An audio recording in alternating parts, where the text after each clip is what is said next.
Bonjour à tous, bienvenue à notre méditation quotidienne.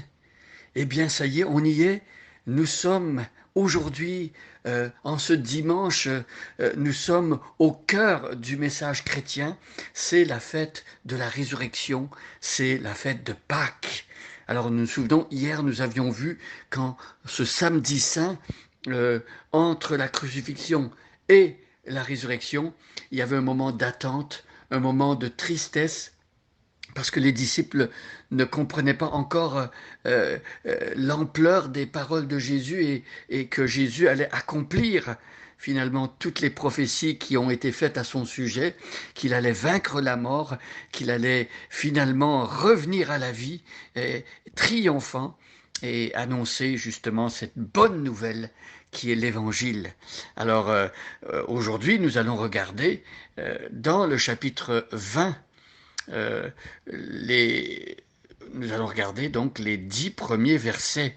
Je vous invite à prendre dans l'Évangile selon Jean le chapitre 20 et nous allons voir les événements historiques qui entourent ce fait central et capital de la foi chrétienne, la résurrection de Jésus-Christ.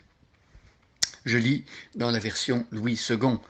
Le premier jour de la semaine, Marie de Magdala se rendit au sépulcre dès le matin, comme il faisait encore obscur, et elle vit que la pierre était ôtée du sépulcre. Elle courut vers Simon-Pierre et vers l'autre disciple que Jésus aimait, et leur dit, ils ont enlevé du sépulcre le Seigneur, et nous ne savons où ils l'ont mis. Pierre et l'autre disciple sortirent et allèrent au sépulcre. Ils couraient tous deux ensemble, mais l'autre disciple courut plus vite que Pierre, et ainsi le premier au sépulcre s'étant baissé, il vit les bandes qui étaient à terre, cependant il n'entra pas. Simon-Pierre, qui le suivit, arriva et entra dans le sépulcre. Il vit les bandes qui étaient à terre et le linge qu'on avait mis sur la tête de Jésus, non pas avec les bandes, mais plié dans un lieu à part. Alors l'autre disciple qui était arrivé, le premier au sépulcre, entra aussi. Il vit et il crut, car il ne comprenait pas encore que, selon les Écritures, Jésus devait ressusciter des morts.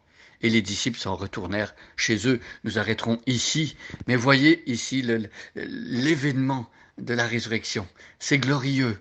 Premier jour de la semaine, eh bien pour les chrétiens, le premier jour de la semaine, c'est le dimanche. Nous savons que dans notre monde actuel, on pense au week-end et on pense donc au dimanche qui est le dernier jour de la semaine, mais le premier jour de la semaine, c'est le jour du Seigneur. Pourquoi est-ce qu'on célèbre le jour du Seigneur? Pourquoi est-ce que les chrétiens se réunissent le dimanche? Parce que c'est justement le jour de la résurrection. Donc il y a Marie de Magdala qui se rendit au sépulcre et il faisait encore obscur et elle vit que la pierre était ôtée du sépulcre. Les femmes allaient au sépulcre pour terminer l'embaumement du Seigneur Jésus. Voyez, c'est pas comme si les disciples s'attendaient à voir Jésus ressuscité. Elles étaient surprises. Et donc, elle a vu que la pierre avait été ôtée. Alarmée, elle retourne voir les disciples pour annoncer la nouvelle. Elle pensait sans doute qu'on avait volé le corps ou elle ne comprenait pas ce qui se passait. Donc elle va annoncer à Pierre et à Jean que cela est arrivé. Et Pierre et Jean courent vers le sépulcre, mais Jean est plus rapide que Pierre, sans doute parce qu'il est plus jeune. Mais Jean s'arrête à l'entrée du sépulcre, mais Pierre, lui, qui est un fougueux, on connaît son caractère, lui, il va rentrer dans le sépulcre et il va voir qu'il y a des bandes qui sont par terre. Et il va voir que tout a été plié et mis dans un lieu à part. Donc vous voyez que la personne qui est sorti du tombeau, Jésus-Christ a pris le temps de plier les bandelettes. Si un voleur avait volé le corps, il n'aurait pas pris le temps de tout plier, il se serait dépêché, n'est-ce pas? Mais ici, tout était bien plié et c'est comme un petit signal, un petit indice qui nous montre que non, le corps n'a pas été volé et Jésus est vraiment ressuscité.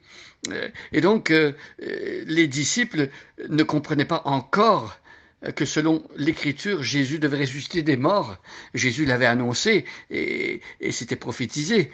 Mais ils vont retourner, mais ici c'est écrit que l'autre disciple, donc Jean parle de lui-même, qui était arrivé le premier au sépulcre, entra aussi après Pierre et il crut.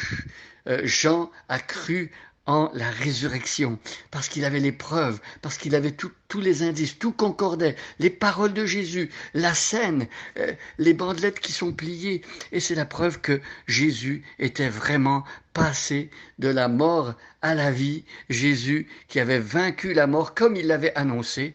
Et vous savez, les premiers chrétiens, quand ils se rencontraient et quand ils célébraient la Pâque, ils se souvenaient de la Pâque, ils se répétaient les uns aux autres, Jésus est ressuscité, et on répondait, oui, il est vraiment ressuscité. Alors c'est un fait historique, Jésus a vaincu la mort. 1 Corinthiens chapitre 15 nous dit que Jésus est apparu à Pierre, Jésus est apparu aux 12, Jésus est apparu à Jacques, son demi-frère, qui semble-t-il se serait converti donc après la résurrection, et Jésus est apparu aussi à 500 autres témoins. Vous voyez que cet événement historique est documenté, il y a des témoins oculaires. Et ceux qui ont cru à la résurrection et ceux qui ont vu, les témoins oculaires qui ont vu Jésus après Pâques apparaître, et Jésus est resté sur la terre avec ses disciples pendant 40 jours pour continuer à les enseigner et pour les préparer au fait qu'il allait remonter vers son Père. Jésus a continué à enseigner. Donc, ces personnes ont vu Jésus et ils sont témoins et ils ont été prêts même à mourir martyrs plutôt que de dire qu'ils n'avaient pas vu Jésus vivant.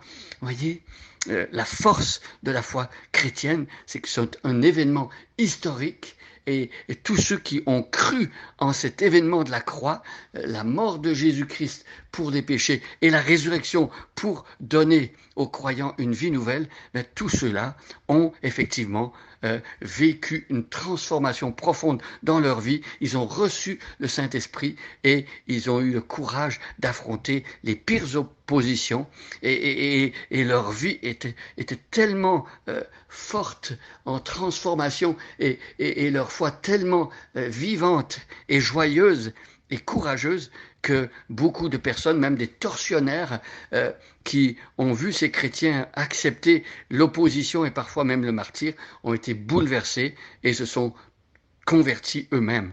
Alors, si aujourd'hui vous êtes en recherche et vous demandez est-ce que l'événement de Pâques c'est vrai, eh bien, lisez les textes, relisez tous ces textes-là, demandez à Dieu de se révéler à vous et célébrer comme plus d'1 milliard de chrétiens sur la terre aujourd'hui, célébrer ce moment historique sans précédent. Jésus est vivant, oui, il est vraiment ressuscité. Bonne journée à chacun et à chacune et joyeuse Pâques.